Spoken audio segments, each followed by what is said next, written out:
There are creepypastas about almost anything. The Nostalgia Critic, Veggie Tales, probably more Nostalgia Critic. And since I miss reading creepypastas for this channel, I decided to pick out 3 Family Guy themed creepypastas to give a read for the very first time. Some of these may be good, some of them may be even better. I really do these creepypasta readings because I personally enjoy it, but if you enjoyed it or have any stories you'd like me to read, please let me know down in the comments. Alright, let's get into some Brian, shall we?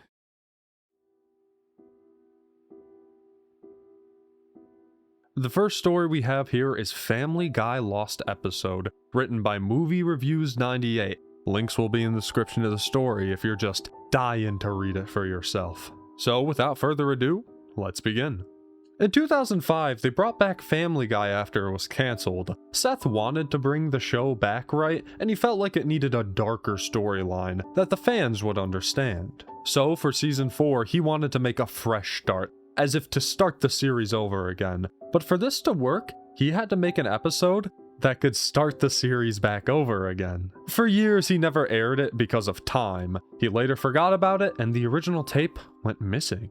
I was quite a Family Guy fan myself, so when an unknown Family Guy tape was for sale online, I ordered it, and I got it in the mail 6 days later. It was 7 minutes and 53 seconds long. It began with a darker version of the intro. It was a bit more high-pitched, and when it went on to the logo, there were flashes of unknown colors. It began with a close-up of the house. It was silent, and inside the house, Brian was yelling at the family about something odd. From what I saw of it, Peter made a cutaway gag, but you could only see a little bit of it. It took place in a store, but for the last couple seconds, the screen was just red, and the audio was very messed up. It sounded like someone speaking. The camera then focused on Stewie, who was saying something, but the audio quality was too messed up to hear. It cut to a crudely drawn knife on the table with a white hand reaching for it. The scene cut to a black screen where the knife was falling in slow motion with Brian catching it. A very odd blood explosion was seen, with screaming in the background. Peter was coming out of a broken wall, but something pulled him back in through. It cut back to the house with a red sky halfway through. The sky turned black, and there as a explosion from some parts of the house. It cut to another second of Peter with a slight explosion behind him, then to Stewie with red eyes and a slight wound on his forehead as the camera was going out of focus for a second. It then cut to some low-pitched singing with a dark background, and for a few seconds you could see some woman dancing. It had an odd tune. It cut to an inverted background with Peter still alive. Something behind him attacked him. There were waves making it hard to see who attacked him in the first place, and it then showed a swirling picture. It was hard to tell what though. The house had some odd colors thrown on it, and there was a bit of a static that could be seen. After a couple of seconds, the color started to get truly messed up, and it stayed that way for a while. I would have expected something scary, but a hand came out, and Brian just stabbed through it. There was a blood mark on the arm. It unexpectedly came back to the family on the couch, where there was a doorbell ring. Brian opened it up, but it was unknown who it was because of the mirror. Brian welcomed whoever it was, and the family stood up. It cut back to Stewie for a couple of seconds, then the house again for a couple of seconds. It then showed a gun. I had no idea why the gun was there. Then it cut to the house moving around. It seemed that behind the background was footage of... What?! It went on for a while, and for the last couple of seconds you could barely see that it was a house. The picture moved on to the screen for a second, then came back. For the last seconds of the episode, you could see someone moving curtains around during some peaceful music. There were no credits, it just cut to black. I was upset. I looked for the man who sold me the tape. He had several accounts, and he refused to take it back for any amount of money. I met Seth later at a fan convention and asked him about it. He told me there that there was no way the tape was his, and he yelled at me a while until I just quit talking about it. Later, I showed the episode to my friends because I kept the tape. We finished watching it, and I went to get some beer, and when I came back, they were all gone. I found them all lying in the bathtub, dead, with the words spelled out in blood, "We don't need this."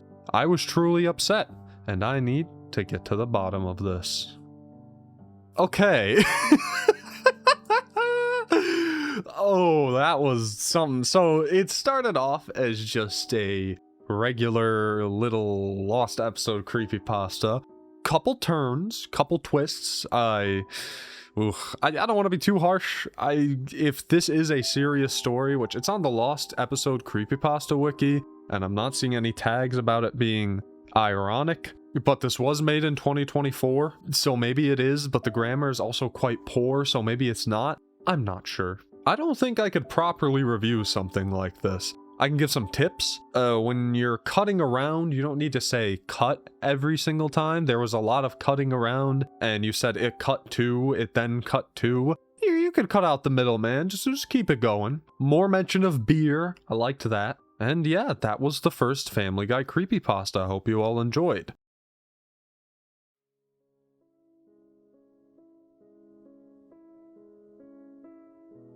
Next up is this one I found on Reddit. I'm not exactly sure what the title of it is, but it was posted by Present Willow 2320, and they called it the only Family Guy creepypasta that has made them lose sleep. I believe this one is more of a joke creepypasta, but I'll treat it all the same and I'll read it as straight as I can, so here we go. The year is 2005. It was an oddly warm fall morning. Today was Saturday, meaning no school for me, but it was even more special than that. This is because my favorite show, Family Guy, had just been confirmed to return after 2 years, and the new episode was airing today. Massive events like this one happening in the evening makes it hard to get through the day. It even warped time and space, making it move in slow motion. In order to circumvent this, I hung out with my friends. We just did our usual activities like ride bikes, get food, and chill. We even decided to play some Ding Dong Ditch. It was always my favorite activity to do with my friends and almost never got old. We pulled up to this average yellow house with a blue roof and red door, a town over, and we were gonna strike. It was my turn to ring the doorbell, but something stopped me. The house looked familiar, so oddly familiar. My friends were completely off the property, it was just me alone. I was frozen, lost in thought at what this house meant. Then I heard a woman's blood-curdling scream come from inside, coupled with a dog barking and a baby crying. I looked inside and saw a large man stabbing his orange-haired wife. I hit the ding-dong accidentally and just ditched, running at full speed, dusting my other friends. I ran all the way across town and my friends followed me. Once we had got back, my friends were tearing me a new one, asking WTF just happened and why I ran for so long. I hadn't responded to them, still traumatized from what I had just saw. I just said that I was scared and had to go home. Once I arrived at my little apartment at around 7, I locked the door immediately. I was 14 at the time and was way too scared to call the police. This was possibly the worst time to find out that my parents went on a date and wouldn't be home until after midnight. My brain could not reconcile with what I had just witnessed and was still in shock. After a couple of hours, I was able to calm down. Mom always told me that when life gives you lemons to make lemonade, so I'd realized that this eventful day had actually made time move faster, and the episode was to air in 10 minutes. Surprised, I'd gathered all of my things quickly and settled down ready for the episode. The second it started, the power went out in my place. I had screamed in my mind, "Fuck!"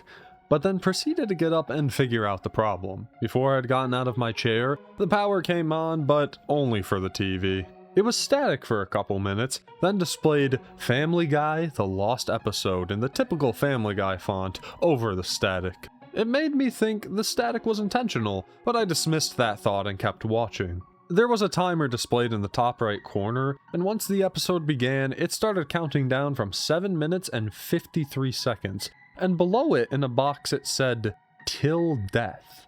I thought it was just a joke about the show's cancellation. Other than that, it was just a normal episode with cutaway gags and a funny plot line, but then at about 4 minutes, things started to change. At this point in the episode, Peter had been fired from the toy factory because of his shenanigans. When the episode cut to him at the house, there was something different about it. The colors were blurred, and the music was replaced with complete and utter silence. It now shows the family on the chair. Everything is normal, but Peter has a horrifying expression on his face, just looking directly at the camera. No one else in the show seems to notice, and it frightens me a little. Everyone else in the family just banters on as per usual, but Peter just stuck there with the expression on his face. Then at 2 minutes 15 seconds, Peter gets up and goes to the kitchen with a large knife. Everything in the show is animated at a decent quality, but this knife was almost lifelike and stuck out like a high-quality sore thumb. The screen cut to black, and I heard the horrifying scream of Meg and Chris. The screen returned. Peter, with the same expression on his face, butchered them. Lois is trembling, trying to hide in a corner. I don't know what happened, but Brian and Stewie were just reduced to being a baby and a dog, barking and crying. Then Peter grabbed her and proceeded to butcher her all the same. I was so fucking scared at this point, I didn't want to move a muscle. But then in the show, I heard something. Someone had rung the doorbell, and you could hear footsteps outside the house. Peter bolted towards the door, opening it, and I will never forget what I saw. It was me, running away. The timer at this point had 1 minute left. I was scared shitless and tried to turn the TV off, but it wouldn't work. I was frozen, horrified at what I just saw. Then, the show went black for 20 seconds, and then it showed Peter climbing up the stairs to some apartment. When the camera panned over, I realized it was mine. The timer had 20 seconds at this point, and I heard a very loud knock at my door, and it was scared shitless. I got out of my chair and tried to hide underneath the couch. The door bursts open. From my vantage point, I could only see green pant legs and brown shoes. I couldn't afford to breathe. At this point, I assumed the timer reached 10 seconds because I started to hear sharp and eerie tick-tock noises. The man in my home was walking around looking for me. I saw blood drip off him onto the floor. His breath was so heavy and labored. I had counted 3 ticks, meaning I had 7 seconds left. He then approached the couch and lifted it. I curled up and screamed at the top of my lungs. 2 ticks left. My life had all flashed before my eyes. I remember everything. The day I was born, every birthday, first day of school, it had all come back to me. I was frozen the second to last tick went off. But then I heard the words, "Are you alright, son?" I looked up, still panicked, and it was my dad in green pants, brown shoes, eating a slice of pizza. Somehow, everything was normal. The TV was playing a generic episode of Family Guy, and my parents came home early due to the fact that the movie just sucked. I don't know what the hell just happened. I was on the couch now, not saying a single word, just staring into empty space. My mom then turns off the TV and says, "I told you not to watch that show. You are too young." My mom brought me upstairs and put me into bed. I had been still and frozen, still scared shitless at what I had just seen and felt. My mom wishes me good night and closes the bedroom door. I convinced myself it was just a dream and headed off to slumber. However, right before I fell asleep, I heard the last tick. Okay, so I like that one a little bit more. I don't know why this 14-year-old was calling it his apartment, like he owned the place. I don't know why that's the thing I take issue with here, but whatever. I thought the countdown was a little creepy elements. I mean, I love a good countdown in a creepypasta. It always gets the blood going.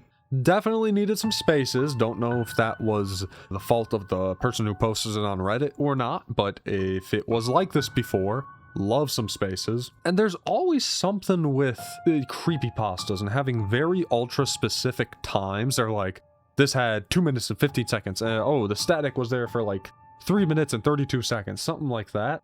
I don't know. I guess it kind of works for this story because the timer was there, but I don't know. Something about exact time measurements like that in creepypastas just really takes it out of you.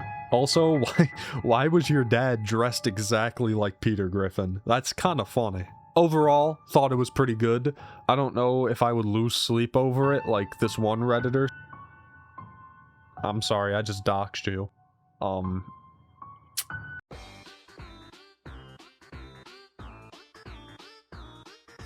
And to wrap us up here today, we have yet another Family Guy creepypasta titled Family Guy Episode X, written by Ben Martinez. I love the picture that's combined with this one. I don't know what's going on here, but I love it. Get this on a t-shirt. Get this on 5 t-shirts, actually. Anyways, here we go. On the night of December 15th, 2006, an unlisted lost episode of Family Guy aired on Fox. It was originally produced in 2004 as a Halloween special for season 5, but it was cancelled and shelved because Fox thought it was too disturbing and frightening. They were right. No one knew this episode existed until it aired. The reason for why it randomly aired unannounced is unknown. It was rumored to have been a complete accident. The episode was entirely in black and white, had terrible quality, extremely bad audio, and the animation was done horribly. When it came on, the theme song for Family Guy didn't appear. Instead, just a black screen and awkward silence. Then after about 30 seconds, a random beating noise started, and soon a message appeared that said, September 8th, 2006, Family Guy Episode X, The Black Dawn.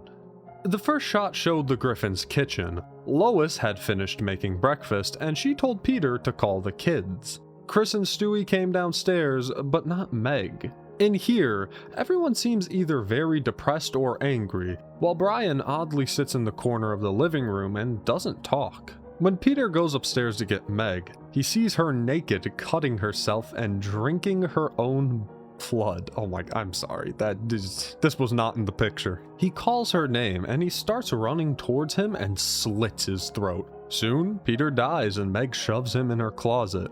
The family hears Peter fall to the floor and rush to see what happened. They see Meg covered in bloody razor blade cuts. Lois asks what happened to her, and then Peter falls out of the closet because Meg didn't do a good job of putting him in there. The family is in shock, and Lois starts sobbing heavily. Meg then grabs an axe hidden under her bed and chops Lois's head off. She takes a bite out of her head. Stewie and Chris run downstairs to escape. They try to warn Brian, who's still sitting in the corner of the living room. He just ignores them, and when they call him again, his head turns all the way around and has a very creepy smile on his face. He looks possessed. He then tries to attack them. He chases them to the kitchen where Stewie grabs a knife and stabs him in the heart. Chris appears to be upset about what Stewie did, but he tells him he had no choice and quickly forgives him. Meg comes downstairs and chases them outside. They go and hide in the Swansons' house. They tell Joe about the situation.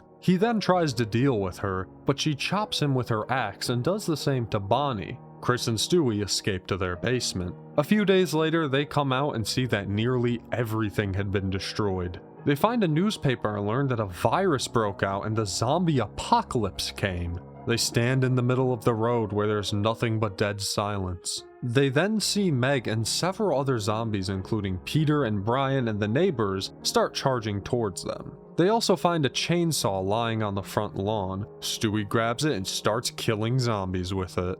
Meg is the only one left alive, but Stewie sees that Chris was killed by the zombies with his face eaten off. Stewie gets distracted by this and then gets killed by Meg.